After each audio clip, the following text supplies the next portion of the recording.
शिवसेना प्रमुख उद्धव ठाकरे जी का कल का बयान बहुत ही महत्वपूर्ण है। इस देश की जो हालात बने हुए हैं, जात और धर्म के आधार पर जिस तरह से देश को तोड़ने की साजिश सिर्फ चुनाव जीतने के लिए हो रही है, राजनीतिक फायदे के लिए हो रही है। उद्धव ठाकरे जी ने कहा, हमारा हिंदुत्व इस प्रकार का हिंदुत्व हमारा नहीं है, ना बाला साहब ठाकरे जी का था।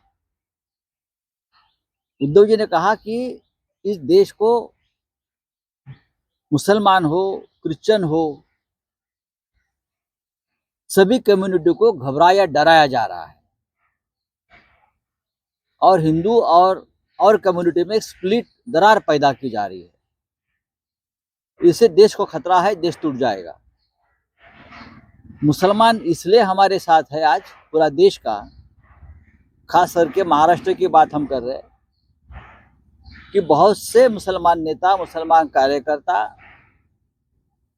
गरीब मुसलमान, सामान्य मुसलमान हमारे पास आता है और कहता है कि हम आपके साथ हैं। हम इसलिए आपके साथ हैं कि आपका जो हिंदुत्व है वो हमारे घर में चूल्हा जलाने वाला हिंदुत्व है, लेकिन भारतीय जनता पार्टी का हिंदुत्व है वो हमारे घर जलाने वाला हिंदुत्व है। इसलिए हम आपके साथ हैं और ये बहुत बड़ी बात है। अब देश में घर घर में जात धर्म के आधार पर नहीं तो मानवता के आधार पर, गरीबी के आधार पर घर घर में रोजगार मिलना चाहिए, चूल्हा जलना चाहिए, हर हाथ को काम मिलना चाहिए। यह हमारा हिंदुत्व है। राम के साथ काम भी होना चाहिए लोगों का, यह हमारा हिंदुत्व है। हमारा हिंदुत्व, हम यहाँ इस देश में हिंदुओं का पाकिस्तान या ईरान नहीं होने देंगे। ये देश बहुत बड़ा देश है। कल सर शरद पवार जी का बयान आया इलेक्शन कमीशन को लेके, कहा कि सिंबल भी छीन लिया गया, पार्टी भी छीन ली गई और दूसरों को दे दी गई। इस तरह से ये तो सही है ना। जो शिवसेना का बारे में जो निर्णय हुआ है वही राष्ट्रवादी कांग्रेस के बारे में, एनसीपी के बारे में हुआ है। एक असेंबली से या जिसे हम पार्लियामेंट्री पार्टी है, उससे 10-20 लोग टूट जाते हैं और वो पार्टी के मालिक बन जाते हैं।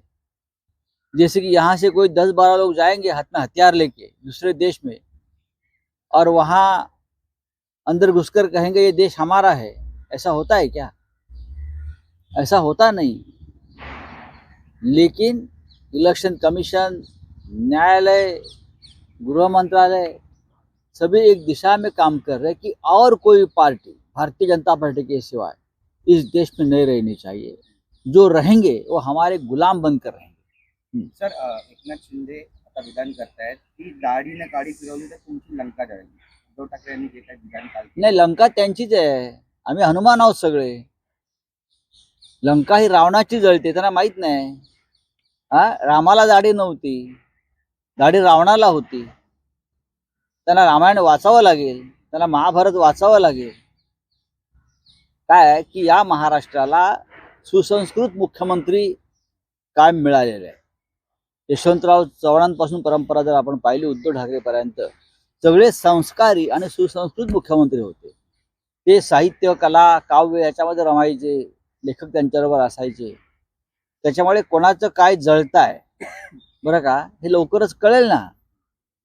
मुळात दिल्लीचीच लंका जळते. लोकसभा निवडणुकीमध्ये तुम्ही ज्या लंकेत गेलेला आहात ना, ती लंकाच आम्ही जाळतो आहोत. तर तुमचं काय होणार? हे दाढी बिडीच्या गोष्टी आम्हाला सांगू नका. बाळासाहेब चोरायला वस्तू आहे का असं म्हणतात. बाळासाहेब चोरायला वस्तू आहे का? विचार असा चोरून मिळत नाही. चोरटे, भामटे यांचं राज्यावर सुरू आहे आणि ते लवकरच आम्ही नष्ट करू. हे असे डायलॉग बाजी आम्हाला सांगू नका. आम्ही बाळासाहेब ठाकरेंच्या तालमीत तयार झालो. आम्हाला अधिक चांगले डायलॉग फेकता येतात. सर, मुख्यमंत्री का बयान आया कि मैं दाढ़ी पे हाथ फिराऊंगा तो पूरी लंका। फिराओ ना दाढ़ी पे हाथ. तुम्हारी दाढ़ी जो है वो दिल्ली के हाथ में है. आपकी जो दाढ़ी है ना, हाँ, ये दिल्ली के हाथ में है. वो दिल्ली वाले आपकी दाढ़ी जब चाहे खींच लेते हैं और दिल्ली में बुला लेते हैं आप. और लंका की बात मत करिए, आपकी लंका है, आप रावण है सब लोग। आप रामायण पढ़ लीजिए, रावण की लंका जली थी और महाराष्ट्र में राम का वास्तव्य था। हाँ, पंचवटी में, महाराष्ट्र में। आप थोड़ा रामायण पढ़ लीजिए और बाद में बात कर लीजिए। सर, भाजपने छत्रपती शिवाजी महाराज यांचा अपमान करणाऱ्या सुधांशू त्रिवेदींना राज्यसभा दिली आहे. मग त्याच्यावरती तुमचे सध्याचे जे मुख्यमंत्री आहेत दाढीवाले, दाढीवाले काडीवाले, त्यांना विचारा याच्यावर तुमचं काय मत आहे की छत्रपती शिवाजी महाराजांचा अपमान करणाऱ्या व्यक्तीला राज्यसभा परत दिली, याच्यावर तुमचं काय मत आहे का? आता कोणाची लंका तुम्ही जाळणार आहात की तुमच्या शिफ्टीला आग लावून घेताय? लंकेला नाही, तुमच्या दाढीलाच आम्ही आग लावणार आहोत, तुमची दाढीच आम्ही पेटवणार आहोत, हे लक्षात घ्या. त्यांना सांगा जाऊन, तो ऐकत असेलच ते. आता आज मी मुद्दाम त्यांचा गुंडांबरोबरचा फोटो टाकला नाही, थोडी त्यांना गॅप दिलेली आहे, विश्रांती. जरा घाबरले आहेत ते, अस्वस्थ आहेत, झोप येत नाही त्यांना, कारण लवकरच असे काही फोटो माझ्याकडून येणार आहेत बरं का, की अमित शहाना सुद्धा विचार करावा लागेल की काय माणूस नेमलाय. चला, 10,000 रुपये पेन्शन आणि हमी भावाच्या ठीक आहे, चला. कायद्यासाठी शेतकऱ्यांना बिहार में जानना चाहिए, बिहार में बिहार फ्लोर टेस्ट आज होने वाला है. जदयू के 4 जो विधायक हैं वो नॉट रीचेबल आ रहे हैं, उनका फोन स्विच ऑफ आ रहा है और उन्हें ढूंढने के लिए पुलिस प्रशासन को नीतीश सरकार की तरफ से लगाया गया है. देखिए नीतीश, किस तरीके से देखिए? ये पुलिस प्रशासन नहीं, ये अमित शाह के पुलिस हो गए. दिल्ली, ये दिल्ली का खेला है ना, तो दिल्ली वाले ढूंढेंगे उनको. लेकिन मेरे हिसाब से, मेरी जानकारी है, वो जो खेला हो रहा है बिहार में, वो दिल्ली के लिए और